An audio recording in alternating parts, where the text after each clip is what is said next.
empezar, muchas gracias a Abraham y a Tilio por la invitación a participar en este panel. Bueno, en el número 44 que se está presentando acá y que el viernes va a estar online disponible, escribimos con Mario un artículo sobre las relaciones económicas entre Estados Unidos y la Argentina, que es uno de nuestros temas centrales de investigación. Ahí en el artículo partimos de las críticas que hizo hace un par de meses, en abril, la subsecretaria de Estado, Roberta Jacobson, contra la Argentina, diciendo que el modelo económico argentino fracasó, criticando el llamado cepo al dólar, criticando la supuesta animadversión en la Argentina hacia la inversión extranjera y criticando las supuestas limitaciones a las importaciones que planteaba la Argentina, ¿no? Esto es paradójico porque si uno mira la balanza comercial del comercio exterior de Estados Unidos tiene un fuerte déficit con toda América Latina y el Caribe, y en cambio con la Argentina tiene un fuerte superávit comercial. Es decir, históricamente Argentina tuvo un déficit comercial con Estados Unidos, y a pesar de eso, por ejemplo, el año pasado, el déficit nuestro con Estados Unidos comercial fue de en torno a los 5.000 millones de dólares, y a pesar de eso Estados Unidos se queja del supuesto proteccionismo de la Argentina. Mario recordaba, ¿no?, históricamente desde las restricciones a la llegada de la Argentina en 1867, el embargo sanitario famoso de los años 20, aquel que llamó a la sociedad rural argentina a plantear la consigna de comprar a quien nos compra, o los conflictos actuales en los últimos 15 años, buena parte de la gestión económica de la Embajada Argentina en Estados Unidos tiene que ver con destrabar el ingreso de limones y de carnes al mercado norteamericano. Pero el año pasado, por ejemplo, Estados Unidos aprobó una nueva ley agrícola, que cada 4 o 5 años la van actualizando, y esa ley prevé subsidios por 956.000 millones de dólares en 10 años.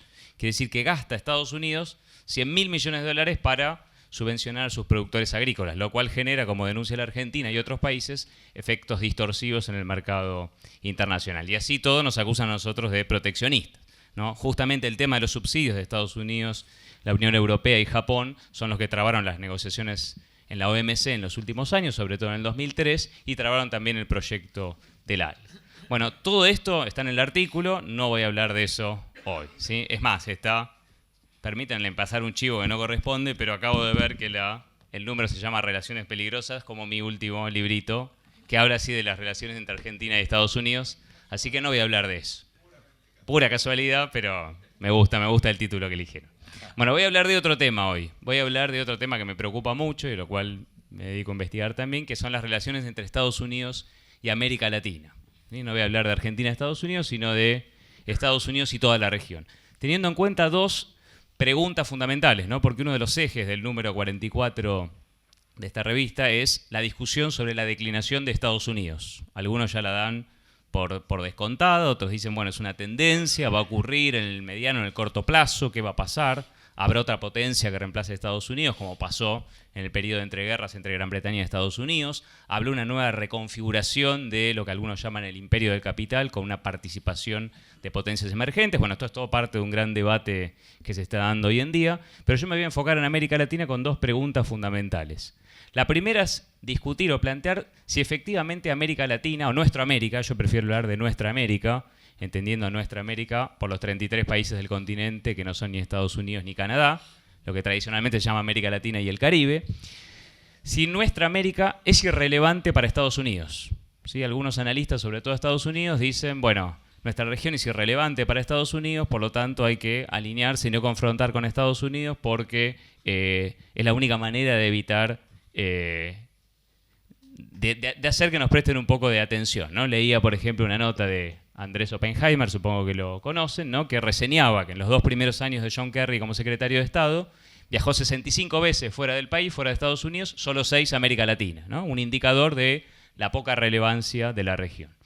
La segunda gran pregunta es que nosotros registramos a partir de esta segunda presidencia de Obama una nueva ofensiva de Estados Unidos para reposicionarse en América Latina, ¿sí? Y hay un aliento, hay un impulso a una restauración conservadora en América Latina, lo que en general se llama como un avance de las derechas, ¿sí?, como un fin del flujo de avance de los movimientos populares o los gobiernos progresistas, ¿no? Bueno, ¿es irreversible esta restauración conservadora? Que algunos muestran distintos indicadores, como la caída del precio de los commodities, que generó crisis económicas en muchos países de la región, la crisis que está viviendo hoy Venezuela, producto también de la caída del precio del petróleo, ¿sí? La propia muerte de Chávez en el 2013 que frenó esa impronta integracionista que se impulsaba desde el eje bolivariano. Bueno, todo eso lleva a algunos analistas a predecir que hay una irreversible restauración conservadora, ¿no? Entonces, teniendo en cuenta estas dos preguntas o problemas, es que pensé mi intervención en el día de hoy. Vamos muy brevemente, ¿sí?, a ver un poco en la historia. Cuando uno mira en los últimos 2 siglos, en realidad desde las independencias hispanoamericanas y más bien desde que Estados Unidos presenta en 1823 la llamada doctrina Monroe, America for the Americans, ¿no?, que en el uso habitual que tiene esa palabra en Estados Unidos quiere decir América para los norteamericanos. Estados Unidos plantea, ¿sí?, que el continente, el resto del continente americano es estratégico para su inserción internacional. ¿Sí? Nos está mostrando en los últimos 200 años que Estados Unidos no puede ser una potencia hegemónica a nivel mundial si no establece una hegemonía sin confrontación, sin que nadie la desafíe en lo que ellos históricamente llamaron su patio trasero. Y por eso la política de Estados Unidos hacia la región tiene 2 patas, ¿sí? La primera, 2 objetivos estratégicos, mejor dicho. Después se instrumenta de formas muy diversas, pero 2 objetivos estratégicos. El primero es alejar a las potencias extrarregionales de un continente al cual sometieron como colonias durante varios siglos, ¿sí? Primero fue con España, ¿sí? Recordemos que Estados Unidos interviene en la guerra de independencia de Cuba. Si uno mira en los manuales de Estados Unidos, se habla de la guerra hispano-estadounidense. En realidad corresponde hablar de la guerra cubano-hispano-estadounidense, ¿no? Martí empieza en 1895, la segunda guerra de independencia en Cuba. 3 años después interviene Estados Unidos con la excusa de la voladura de un buque, del acorazado Maine, ¿sí? Se mete en Cuba, va a hacer que Puerto Rico deje de ser colonia de España para ser colonia norteamericana, lo mismo que Filipinas, y va a establecer una suerte de semicolonia en Cuba. En los años siguientes va a pujar, digamos, con su principal aliado europeo, con Gran Bretaña, para desplazarla desde el punto de vista económico del Cono Sur. Nosotros de eso lo conocemos muy bien, Mario y Carlos acá lo han estudiado durante muchísimo tiempo, recién se va a dar esto a mediados del siglo XX, y ya en la etapa de la Guerra Fría trató de mantener alejada la Unión Soviética o la influencia soviética o de los países del este en América Latina. Simplemente recordemos todo lo que hizo contra la Revolución Cubana y lo que ocurrió con la crisis de los misiles, por mencionar algunos de los temas más destacados. Bueno, hoy en día sigue manteniendo esa política de alejar a las potencias extrahemisféricas, pero fundamentalmente concentrándose en China y en segunda instancia en Rusia. Este es el primer objetivo estratégico de Estados Unidos. ¿Cuál es el segundo? Fomentar la balcanización latinoamericana. ¿Qué quiere decir esto? Fomentar la fragmentación de la región. Evitar aquella patria grande que había pensado Bolívar, ¿sí?, cuando impulsó, ¿sí?, el famoso congreso que después se reunió en Panamá en 1826, y después fue operando en los 2 siglos siguientes para obstaculizar todos los proyectos de integración continental que marginaban a Estados Unidos, los congresos hispanoamericanos en el siglo XIX, los distintos proyectos de acercamiento entre todos los países o entre algunos países del Cono Sur, como ocurrió en los años 50 entre Argentina y Brasil, y en los años 90, ¿sí?, con el proyecto, o algunos de los proyectos que había como el Mercosur, más allá de la impronta que tenía el Mercosur y los objetivos que tenía. Es decir, cuando el gobierno de Bush padre en 1990 lanza la Iniciativa para las Américas, ¿sí?, lo lanza teniendo en cuenta que tenía que evitar la aproximación entre Brasil y la Argentina, ¿sí?, los acuerdos Alfonsín-Sarney, ¿sí?, lo que después fue a partir del 91 el Mercosur, y también la posible reubicación, digamos, de Europa en la región. En 1991 nacían las cumbres iberoamericanas y recordemos que España fue la punta de lanza de lo que después fue la Unión Europea para reposicionarse en los procesos de privatizaciones en los años 90. Entonces tengamos en cuenta siempre estos 2 objetivos estratégicos de Estados Unidos. Sin embargo, ¿no?, si uno recorre muy rápidamente la historia de los 2 últimos siglos, vamos a ver que en el siglo XXI ocurrió un importante cambio en la correlación de fuerzas, ¿sí?, en la región. Ese cambio que se produjo, ¿sí?, por los levantamientos y las rebeliones populares en muchos países de la región y por la caída o derrotas electorales de los gobiernos netamente neoliberales, ¿sí?, que se produjo entre fines del siglo XX y principios del siglo XXI, permitió, entre otras cosas, algo que recién mencionaba Mario, que es la derrota del proyecto estratégico de Estados Unidos en la posguerra fría, que es el área de libre comercio de las Américas, ¿sí? Bien, ese proceso, ¿no?, que culmina, ¿sí?, en noviembre del 2005, se van a cumplir 10 años de ese hito en la historia regional y en las relaciones interamericanas, ¿sí?, esa derrota de Estados Unidos va a tratar de ser revertida desde enero del 2009, cuando pierden, digamos, los republicanos el gobierno y llega Barack Obama con un nuevo discurso, con una nueva impronta, supuestamente, de su política exterior. Recordemos la Cumbre de las Américas, que se hace después de la de Mar del Plata, la quinta, se va a hacer en el 2009, muy poquito después de que asume Obama, y ahí Obama va a plantear una nueva relación con América Latina, lo que él llamó una relación entre iguales con la región.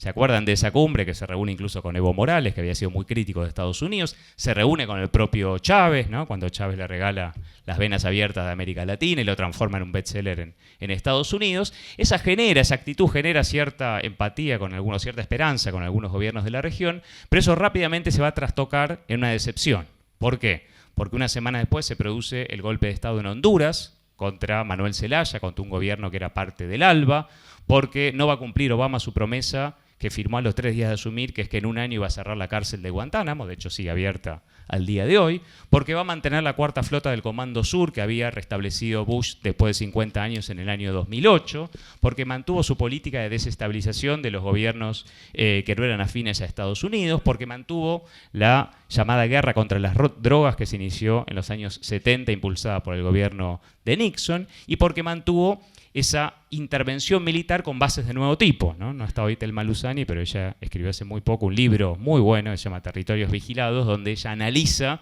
¿sí?, el proceso, desmiente, digamos, esta supuesta desmilitarización de las relaciones interamericanas y muestra cómo hay una red de decenas y decenas de bases militares de nuevo tipo de la OTAN en América Latina. Entonces, esta decepción para con Estados Unidos y con el propio gobierno de Obama se va a manifestar en el 2012, ¿sí?, en la siguiente Cumbre de las Américas, que se hace en Cartagena, en Colombia, ¿sí?, donde Estados Unidos, esta cumbre casi fracasa, casi no puede realizarse. ¿Por qué? Porque los países del ALBA, ¿sí?, van a plantear que no participan en la cumbre si Cuba no es invitada. Y Cuba, desde que Estados Unidos logró su expulsión de la OEA en enero de 1962, no participa en el sistema interamericano y nunca fue invitada a las Cumbres de las Américas, cuyo objetivo primordial y original era sancionar el área de libre comercio de las Américas. Sin embargo, los principales temas de discusión: reinclusión de Cuba, declaración conjunta por la soberanía de Malvinas, repudio a las leyes, ¿sí?, de llamada lucha contra el narcotráfico, que fueron la punta de lanza de la remilitarización de Estados Unidos en la región y la penetración de la CIA, la DEA y otros organismos en la región. Las críticas a las políticas migratorias de Estados Unidos, todos esos 4 temas que fueron los sindicados como los 4 temas principales de esta reunión, no solo no los puso de Estados Unidos, sino que los puso América Latina contra la voluntad de Estados Unidos. Y todos los países, inclusive el gobierno de Santos, que era el anfitrión de esta reunión, le plantearon a Obama que no iba a haber ningún encuentro de este tipo más si Cuba no era readmitida. Bueno, ese año Obama consigue su reelección y a partir de que asume su segundo mandato en enero del 2013, va a reimpulsar la relación con la región de distintas maneras. La manera, digamos, que más llamó la atención del mundo es cuando, después de un año y medio de negociaciones, el 17 de diciembre pasado, Obama y Raúl Castro anuncian, ¿sí?, que mantuvieron negociaciones durante un periodo bastante prolongado y anuncian el inicio de un proceso de normalización de las relaciones bilaterales después de más de medio siglo. Bueno, muchos analistas prevían que esto se iba a hacer rápidamente, que iban a llegar a la séptima Cumbre de las Américas de Panamá, que se hizo ahora en abril, ¿sí?, ya con las embajadas en Washington y en La Habana abiertas, y nada de esto ocurrió. El proceso es bastante complejo, bastante lento, tiene muchas resistencias internas en Estados Unidos. De hecho, en los últimos días, congresistas de Estados Unidos de ambos partidos han bloqueado algunas de las iniciativas de Obama. Es más, han aumentado los presupuestos, ¿sí?, para los organismos de lo que ellos llaman promoción de la democracia, que es un eufemismo para hablar de los organismos, las ONG, que trabajan para la desestabilización de los gobiernos adversos en la región, y se está lejísimos de un tema que plantearon todos los países del continente. Es más, todos los países de la ONU, menos Estados Unidos e Israel, en la última asamblea, ¿sí?, 188 países votaron para que Estados Unidos levante el bloqueo económico, comercial y financiero que hace más de 50 años somete a la economía cubana, ¿sí? O sea que, y lo planteó el propio Raúl Castro, se discutió en la última cumbre de la CELAC, lo plantearon la mayoría de los presidentes en la reunión de Panamá, ¿sí?, hasta que Estados Unidos no levante el bloqueo, no se van a poder normalizar las relaciones, más allá de que haya relaciones diplomáticas, más allá de que haya apertura de embajadas. Por lo tanto, posiblemente hasta que no haya elecciones en noviembre del año que viene y cambie la composición del Congreso, difícilmente veamos cómo se avance en este sentido de normalización de las relaciones. Pero mientras se conocía ese proceso, Obama parecía volver al primer Obama, que era el que le habían dado el premio Nobel, de un Obama más multilateral, etc.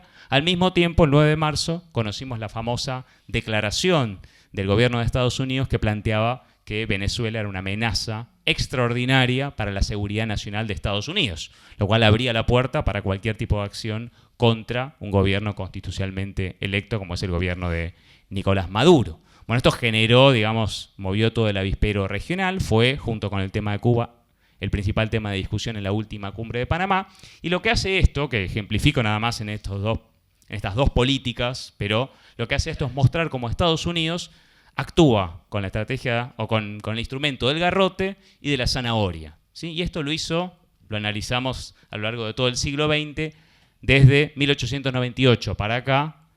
Siempre la política de Estados Unidos hacia la región tuvo por lo menos esas dos caras y tuvo ese aspecto bifronte, ¿no? Recordemos, por poner un ejemplo muy claro, marzo, ¿sí?, de 1961, Kennedy lanza la Alianza para el Progreso, promete $20.000 millones para el desarrollo de América Latina, cosa que después no llegaron.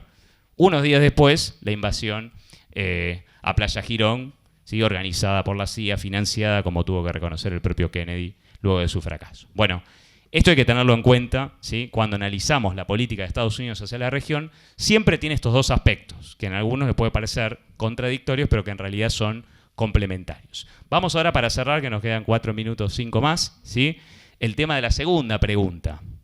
La restauración conservadora, a la cual apuesta e incentiva a Estados Unidos de maneras muy diversas en la región, ¿sí?, incluso la política de normalización de las relaciones con Cuba tiene muchas causas. Yo esto lo analicé en algunos artículos, ¿sí?, no solamente geoestratégicas, sino también económicas, electorales, generacionales, etc. Pero fundamentalmente la principal causa de este giro estratégico es tratar de sacar un argumento fundamental al bloque bolivariano, al bloque más antiestadounidense de la región, ¿sí?, que denuncia la exclusión de Cuba hace muchísimos años del sistema interamericano, ¿sí? Bueno, esa restauración conservadora es irreversible en la región. Cuando uno analiza el mapa regional que cambió en los últimos 10 o 15 años en toda América Latina, a mi juicio no hay que establecer dos tipos de gobiernos, dos tipos de países, ¿sí? Los gobiernos más progresistas, dicen algunos, los gobiernos neoliberales o de derechas. Más bien, para entender siempre una taxonomía, uno tiene que hacer cierto reduccionismo, esto es imposible de evitar, pero a mi juicio no hay dos tipos de países, sino hay tres grandes bloques actualmente en la región. Tenemos por un lado el llamado eje bolivariano, donde están Venezuela, donde están Cuba, donde están Bolivia, donde está Nicaragua, donde está Ecuador. Tenemos por otro lado los países de la Alianza del Pacífico, ¿sí?, cuyos gobiernos están más alineados con Estados Unidos, el caso de México, de Colombia, de Perú y de Chile. Y después tenemos los países del Mercosur, que en general pivotean entre estos sectores más alineados con Estados Unidos y más confrontativos con Estados Unidos. Y dentro de esos, por supuesto, el núcleo de esos dos países son Brasil y la Argentina, que en muchos casos, por ejemplo, cuando se derrotó el ALCA, se alinearon con Venezuela, que era el único país que venía criticando directamente el ALCA, y permitieron el rechazo en la cumbre de Mar del Plata, pero en otros casos, como muestran algunos de los cables de Wikileaks, ya que lo mencionó antes Carlos, en muchos casos estos gobiernos operaron como morigeradores, atemperadores de los procesos más radicales y las posturas más confrontativas para con Estados Unidos. Entonces, Brasil y Argentina son fundamentales para entender para dónde va a ir la región. Si uno mira todos los últimos procesos electorales, va a ver que ninguno de los gobiernos más confrontativos con Estados Unidos o no alineados con Estados Unidos perdió el poder, ¿sí? Evo Morales fue reelecto, Correa fue reelecto, Maduro ganó después de que murió Chávez y se llamó elecciones, ¿sí? Lo mismo pasó con el PT, lo mismo pasó con el Frente Amplio. Es más, el único gobierno que cambió de signo fue el gobierno de Chile, así que por lo menos hay una pérdida del caudal electoral, que tiene que ver con muchas causas, pero no hubo ningún cambio por ahora de signo de los gobiernos de los países no alineados con Estados Unidos, ¿sí? Bien, ¿qué pasa con Brasil y la Argentina? Brasil, estamos viendo que más allá que Dilma logró la reelección, está viviendo una profunda crisis económica, una gran recesión, una profunda crisis política, es decir, la oposición ganó las calles muy poco después de que Dilma fuera reelecta por un escaso margen, y la respuesta del gobierno fue una profundización de las políticas neoliberales, que incluso trajeron muchos ruidos dentro del PT, mucha resistencia interna, ¿no? Uno de los líderes del MST, João Pedro Stedley, dice, bueno, no podemos llamar a convocar al pueblo a defender a un gobierno que está aplicando políticas neoliberales sin demasiados tapujos. Dilma está yendo el lunes a Washington, dio por cerrado el incidente, ¿sí?, después de que su gobierno y ella misma fuera espiado, como denunciaron los documentos que dio a conocer Snowden, ¿sí?, y está yendo a Estados Unidos a recomponer los vínculos estratégicos con Estados Unidos. El otro gran enigma es qué va a pasar con la Argentina, ¿sí? Si uno piensa solamente en el aspecto de la política exterior, hace pocas semanas se dio a conocer un documento del llamado Grupo Consenso, que se dio a conocer en el CARI, ¿sí? El Grupo Consenso lo integran referentes de la política exterior y de la diplomacia de los principales candidatos, ¿sí?, de Macri, de Scioli y de Massa. Los de Scioli, los referentes de Scioli finalmente se retiraron y no lo firmaron, pero bueno, tiene que ver también con el reposicionamiento de Scioli, ¿sí?, alineándose más con las políticas del gobierno antes de ser ungido como el candidato oficial. ¿Qué dice ese documento del Grupo Consenso? En un tono diplomático, ¿no?, en un tono no explícito totalmente, dice: Argentina tiene que volver a ser un país normal, Argentina tiene que recuperar sus vínculos internacionales tradicionales, es decir, sus vínculos con Estados Unidos y con Europa, ¿sí?, y pone como ejemplo de la orientación de la política exterior la Alianza del Pacífico.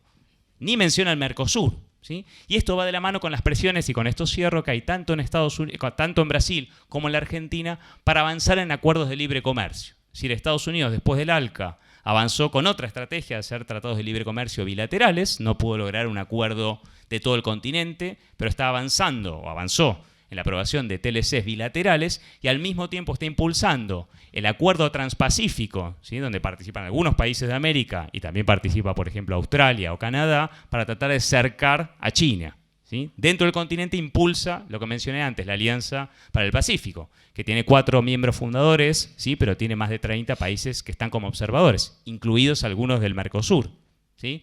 Y por otra parte, la presión que hay en Brasil y en Uruguay para que sus gobiernos cierren un TLC, un acuerdo de libre comercio, con la Unión Europea. Hace poco tuvimos novedades, ¿sí?, y esto, por la resistencia que está teniendo, por lo menos hasta el día de hoy, de la Argentina, podría implicar la fractura en términos reales del Mercosur. Es decir, Estados Unidos está tratando de operar para mantener afuera a China. China, recordemos, y ahora sí con esto cierro, ¿sí?, ya es el segundo este año, está desplazando como segundo socio comercial de la región a la Unión Europea. Tradicionalmente fue Estados Unidos, después la Unión Europea, ¿sí? China este año está superando a la Unión Europea, se está transformando en el principal inversor externo en la región. Acaba de anunciar en enero inversiones en la cumbre CELAC-China, inversiones por $250.000 millones, y se está transformando en el principal prestamista de la región. Esto, por supuesto, preocupa a Estados Unidos. La dominación imperial no tiene solamente un aspecto económico, tiene un aspecto militar, en el cual todavía China y otros factores externos vienen muy por detrás de Estados Unidos, pero la disputa se está dando y se va a dar en todos los órdenes. Entonces, para cerrar, ¿sí?, Estados Unidos está efectivamente impulsando una ofensiva imperial, porque América Latina es muy lejos de ser irrelevante para la pretensión de Estados Unidos de seguir siendo una potencia hegemónica a nivel mundial, ¿sí? Las futuras guerras, como dice Atilio en el libro que mencioné antes, van a ser por los bienes comunes de la tierra, y América Latina tiene cuantísimos y muy importantes recursos naturales, ¿sí? Pero lo que no está dicho, lo que no está predestinado es que esa restauración conservadora vaya a producirse. No está predeterminada, porque va a depender de la relación de fuerzas que sepamos construir en nuestra América, en cada uno de los países y a nivel continental. Por eso, a 10 años de la histórica derrota del ALCA, ¿sí?, es muy importante que nosotros logremos reconstituir esa movilización popular que fue el factor principal, a través de la Alianza Social Continental, del Foro Social Mundial, de las autoconvocatorias no al ALCA, como hubo en Argentina y en muchos países, que fue fundamental esa movilización continental, popular, para lograr derrotar ese proyecto estratégico de Estados Unidos. Y esto, en parte, la derrota del ALCA que mencionaba Mario antes, es lo que permitió en la última década construir una integración alternativa en torno al ALBA y una coordinación política alternativa sin Washington en torno a la CELAC y a la UNASUR. Muchas gracias.